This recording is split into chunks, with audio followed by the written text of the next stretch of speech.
Welcome to the Metal Voice. Today on the show, Neil Turbin, his report from Lemmy's funeral and memorial. Neil was at the chapel when all the celebrities and non-celebrities were giving their eulogies. Also, Neil was also at the Rainbow Bar and Grill afterwards, a celebration of Lemmy Kilmister's life. So Neil, tell us what the mood was like at the chapel. Well, I walked into the chapel and the atmosphere was, pretty somber and serious and, kind of warm. So I walked in and they had little shot glasses with Ace of Spades on it, filled with Jack Daniels when you walked in. And then inside the chapel, there was a cutout of, the three Motorhead members, of course, Lemmy, Mickey, and Phil on the right-hand side. And then when you walked into the chapel, it was filled with many familiar faces, including very famous folks and family members. So it was quite a number of people in there. The chapel was not full capacity, possibly due to perhaps the media discouraging fans from being there. Also, Ozzy Osbourne and Sharon Osbourne, Adrian Smith and Natalie Smith, Dee Snider, Dave Brock from Hawkwind, and many other folks were there. I was standing there for a good part of the service next to Dave Grohl, and it was a very touching and intimate service, I would say. And the close family members and friends were giving the eulogies that many people saw online. And I thought it was an excellent service, very appropriate for Lemmy, and it was a beautiful service.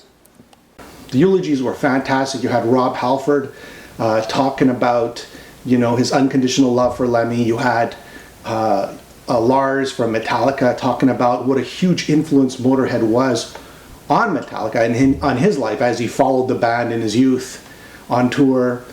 You had Slash talking about how disappointed Lemmy was when he sobered up and he didn't drink anymore.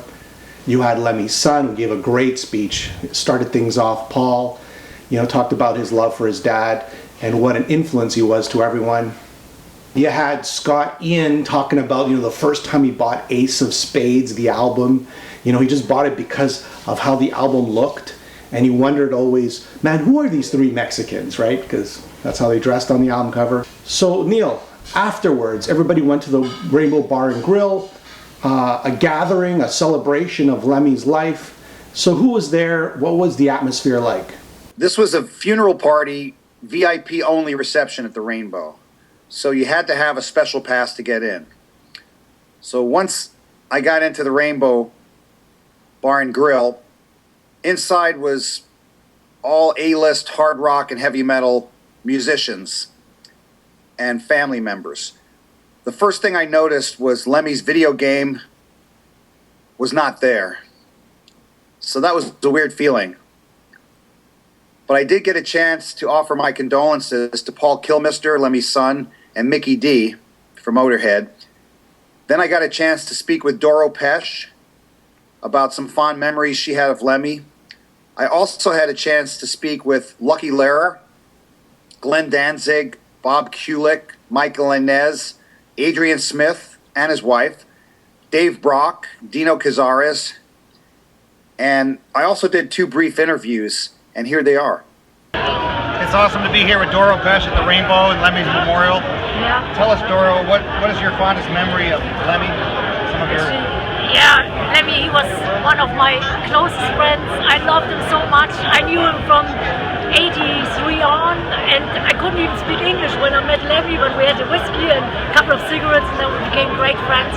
And actually, I must say, honestly, Lemmy saved my life one time, because my dad died and Lemmy called me one day later, and he gave me so much inspiration, so much hope that I could go on. And then we wrote some nice songs together, we recorded some songs together, and we recorded Love Me Forever, the Motorhead classic, Alone Again, and It Still Hurts, the one on the last record. And yeah, Lemmy is a true gentleman. Those are great songs, and it's amazing to get a chance to speak with you. And thank you for joining me tonight on the Metal Voice. You guys, I wish you all the best. What's happening, Lucky? We're here on the Metal Voice with Lucky Lehrer, drummer from Bad Religion, Circle Jerks. Cool. So I was wondering, Lucky, you know Lemmy, so tell us about your fondest memory of Ian Lemmy Kilmister. Well, my favorite Lemmy story was we were doing a tour at the same time, and a couple shows, Circle Jerks were opening for Motorhead in Seattle and in New York. So the Seattle show, they had gotten this car and a couple sledgehammers, and like in front of a Tower Records, all of us were smashing up this car. Pretty much beat the car to a pulp with about 4 or 5 sledgehammers, and it was Filthy was there, and Fast Eddie and Lemmy, and then all 4 of us, and we all took turns bashing this car. Then we made our way back to New York, and we were staying at the same hotel, and that was pretty insane. Is there anything else you'd like to add, Neil? Lemmy was a huge influence on my life, and he will be greatly missed. R.I.P. Lemmy Kilmister, you will greatly be missed. Thanks for watching The Metal Voice.